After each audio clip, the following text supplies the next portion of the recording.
સુરતના ring road પર આવેલી શિવશક્તિ ટેક્સટાઇલ માર્કેટમાં લાગેલી આગ હજુ પણ યથાવત છે। આગમાં 450થી વધુ દુકાનો બળીને ખાખ થઈ ગઈ હતી। કરોડોનું નુકસાન થયું છે। હાલ પણ ફાયર દ્વારા પાણીનો મારો ચલાવી આગ પર કાબુ મેળવવાનો પ્રયાસ કરાઈ રહ્યો છે। સુરતના રિંગ રોડની શિવશક્તિ ટેક્સટાઇલ માર્કેટમાં બેસમેન્ટમાં 25 ફેબ્રુઆરીના રોજ આગની ઘટના બની હતી, જે બાદ ગતરોજ સવારે 7 વાગ્યાના અરસામાં ફરી ભીષણ આગ લાગી હતી। લગભગ 24 કલાકથી ઉપર જેટલો સમય થઈ ગયો હોવા છતાં આગ હજુ પણ કાબુ બહાર હોવાનું જણાઈ રહ્યું છે। તો સ્થળ પર સુરત મનપા કમિશનર શાલિની અગ્રવાલ પહોંચ્યા હતા અને અધિકારીઓ પાસેથી ઘટના અંગેની માહિતી મેળવી હતી। પાલિકા કમિશનરે સતત ચાલી રહેલી કામગીરીનું નિરીક્ષણ કર્યું હતું। શિવશક્તિ માર્કેટમાં ત્રીજા તથા ચોથા માળે કન્જેસ્ટ એરિયા હોવા છતાં એનઓસી કઈ રીતે આપવામાં આવી તેને લઈ સવાલો ઉઠાવ્યા હતા। શિવશક્તિ ટેક્સટાઇલ માર્કેટમાં ટોપ ફ્લોર પર પતરાના ગેરકાયદેસર શેડ છે, છતાં પાલિકા તંત્રના આંખ આડા કાન કર્યા હતા। તે સાથે રિંગ રોડ વિસ્તારમાં આવેલી અનેક માર્કેટમાં તપાસ થાય તો ઘણી ક્ષતિઓ મળી આવે તેમ છે। કન્જેસ્ટ એરિયા હોવાને કારણે ફાયર વિભાગે આગ પર કાબુ મેળવવામાં ભારે મુશ્કેલી પડી રહી છે।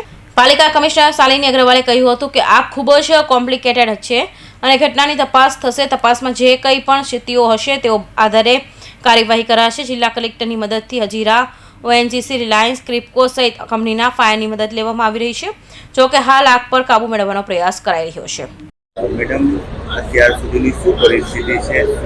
કાબુમાં આવીને શિવશક્તિ ટેક્સટાઇલ માર્કેટમાં આગ લાગી છે અને મેજર કોલ જાહેર કરવામાં આવ્યું છે। ત્યારથી ફાયર ફાઇટર્સ તમામ રાત દિવસ કામ કરી રહ્યા છે આગના ઉપર કાબુ મેળવવા માટે। કોર્પોરેશનની ટીમ્સ, પોલીસની ટીમ્સ અને કલેક્ટરની ટીમ્સ સતત મળીને કામગીરી કરી રહી છે, સંકલનમાં છે। સમગ્ર સુરત શહેરમાંથી ફાયર ફાઇટર્સને મોબિલાઇઝ કરવામાં આવ્યા છે, વોટર ટેન્કર્સને મોબિલાઇઝ કરવામાં આવ્યા છે, હાઇડ્રોલિક ટર્ન ટેબલ મશીન્સને મોબિલાઇઝ કરવામાં આવ્યા છે। કલેક્ટરશ્રી સાથે સંકલન કરીને ઓએનજીસી, રિલાયન્સ, અડાની, હઝીરા એમના પણ ફાયર ફાઇટર્સ, ઇક્વિપમેન્ટ, મેનપાવરને મોબિલાઇઝ કરવામાં આવી રહ્યા છે। વોટરની સુનિશ્ચિતતા કરવા માટે સમગ્ર સુરત શહેરમાંથી વોટર ટેન્કર્સને પણ મોબિલાઇઝ કરવામાં આવ્યા છે। રસ્તા વ્યવસ્થિત રીતે મળે એમના માટે જેસીબીથી દીવારો તોડીને પણ રસ્તાની કામગીરી કરવામાં આવી રહી છે। એટલે ગેસ કટર્સ, ઇલેક્ટ્રિક મશીન્સ, તમામ પ્રકારના જો મશીન્સ છે એનાથી પણ હર સંભવ પ્રયાસ કરવામાં આવી રહ્યા છે કે એ ફાયર ફાઇટિંગ કરવામાં આવે। 24 કલાકથી વધુનો સમય આગ પર કાબુ મેળવવા શું રીઝન હશે? આ જો છે ખૂબ જ કોમ્પ્લિકેટેડ ફાયર છે, ઘણા બધા પેરામીટર્સ એમના પાછળ છે, પણ ફાયરની ટીમ સતત કામ કરી રહી છે કે આગ ઉપર કાબુ મેળવવામાં આવે અને એમના માટે વિવિધ વિભાગો મળીને હર સંભવ પ્રયાસ દિવસ રાત કરી રહ્યા છે। હાલની પરિસ્થિતિની વાત કરો, શરૂઆતી ધોરણે જોતા ક્યાંક ને ક્યાંક બિલ્ડિંગમાં કંઈ ગેરકાયદેસર હોય, તમે ગ્રાઉન્ડ લેવલમાં પાર્કિંગની વાત કરો, યા બની ગઈ કે પછી કન્ટેસ્ટેડની, જેને કારણે ફાયરની કામગીરી કરવામાં ઘણો પ્રોબ્લેમ આ બાબતે અત્યારે ફાયર ફાઇટિંગની કામગીરી કરવામાં આવી રહી છે, પણ આ બાબતમાં ઇન્વેસ્ટિગેશન કરવામાં આવશે અને આગળની કાર્યવાહી કરવામાં આવશે। જે રીતે આપ જોઈ રહ્યા છો કે અત્યારે પણ બધી જ ટીમો છે, ફાયરની ટીમો અને આપણે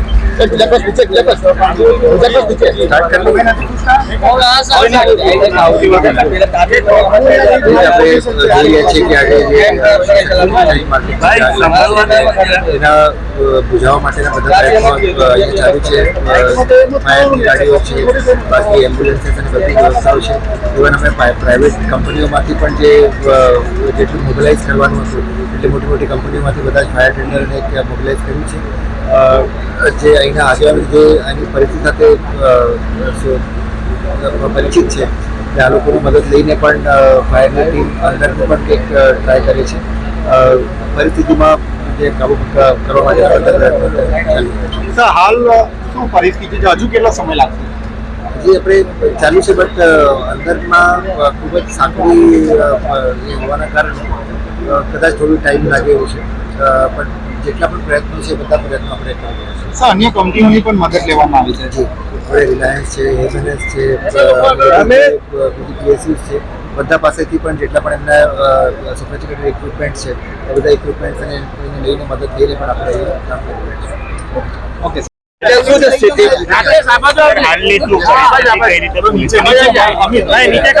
નીચે રાખજો ભાઈ, નીચે રાખો, નીચે રાખજો,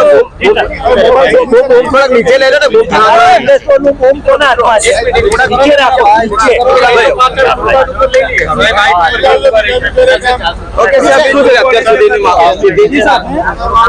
સર સુરત શહેરમાં શિવ શક્તિ ટેક્સટાઇલ માર્કેટ में जो आग लागी છે એના जो બુઝાવવા માટે जो ફાયર ડિપાર્ટમેન્ટ સુરતના એસએમસીની ટીમે जो પૂરી પૂરજોડ મહેનત કરી રહી છે બાકી બી જો અહીંયા અલગ અલગ जो ફેક્ટરી છે એના બી ફાયર મદદમાં અહીંયા આવેલા છે પરંતુ બી આગ કે કાપડ માર્કેટ છે તો કાપડમાં પોલિસ્ટરના કાપડ હોવાને કારણે આગ સતત જો એકબીજા ફ્લોરમાં જો ફેલતી જાય છે અને અત્યારે પૂરી તંત્રને પૂરી એવા મહેનત ચાલુ છે કે આજુબાજુ કોઈ વિસ્તારમાં આગ જાય નહીં અને અહીંયા જ એના જો બુઝાવવામાં આવે જોઈએ સમગ્ર વિસ્તારમાં બી કોર્ડન કરવામાં આવેલા છે પોલીસની ટીમો બી કોર્પોરેશનના સાથે જ છે જો ડ્રોન કેમેરાની મદદથી જો બી ફીડ જોઈએ કે ઉપરના કઈ પ્રકારના જો આગની પરિસ્થિતિ છે ત્યાં કોર્પોરેશનના સાથે જો એકદમ સંકલન સાધીને जो एसएमसी टीम काम કરી રહી છે એના મદદમાં છે જો અને જો ગેલેરી આ બધા જોઈ શકો છો કે એક ગેલેરીમાં જાય છે બીજા ગેલેરીમાં આવે